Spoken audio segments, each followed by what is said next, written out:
Okay, so this is an excerpt from my memoir that I'm writing right now called Growing Up in Borderland, and it's about growing up with my mentally ill father who had borderline personality disorder.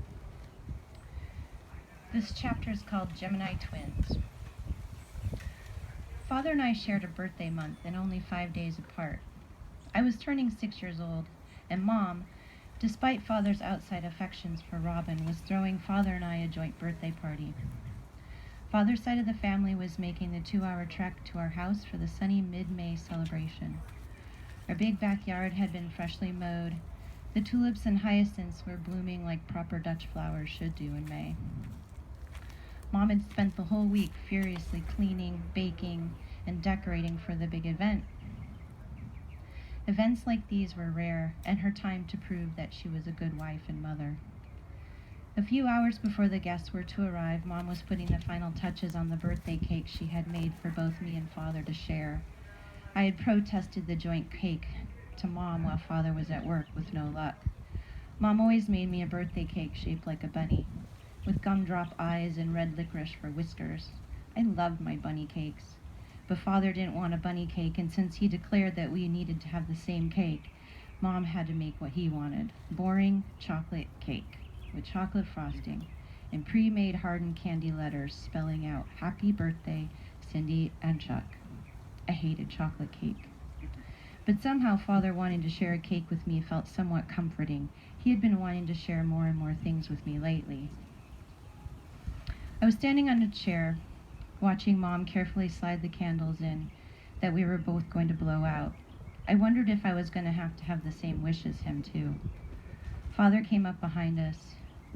"Cindy, I'm sorry, but your friend Robin can't come to your birthday party even though she has a present for you because your mom won't let her," he said, directing it at Mom more than me.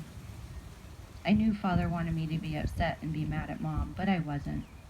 I knew Mom didn't want Robin there because Robin liked to hold hands with Father, and that somehow didn't seem right. "It's okay," I replied. "There isn't enough cake for her anyway." Just then the dogs began barking in the driveway, signaling the arrival of the party guests. I jumped off the chair and ran out to greet everyone. When Father's family was around, I felt braver.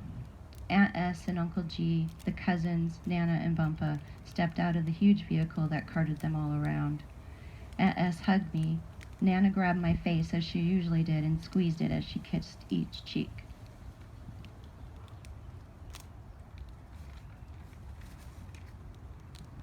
"Come on to the back and see the decorations that Mom put up," I said excitedly, also secretly wanting to point out Mom's achievements to them, as I know they were ever watchful about what they considered to be proper.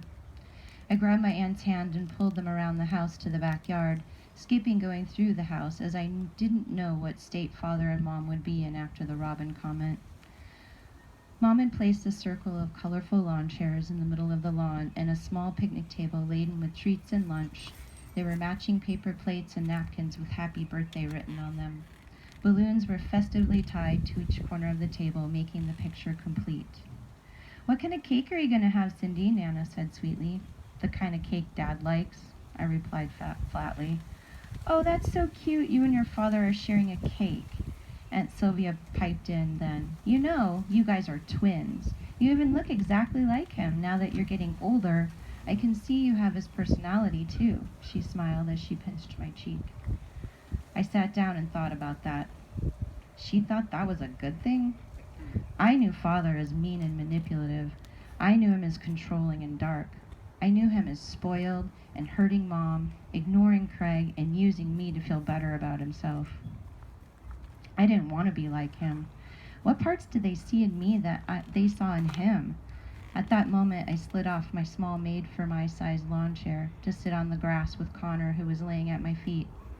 I wanted to go back to being a dog.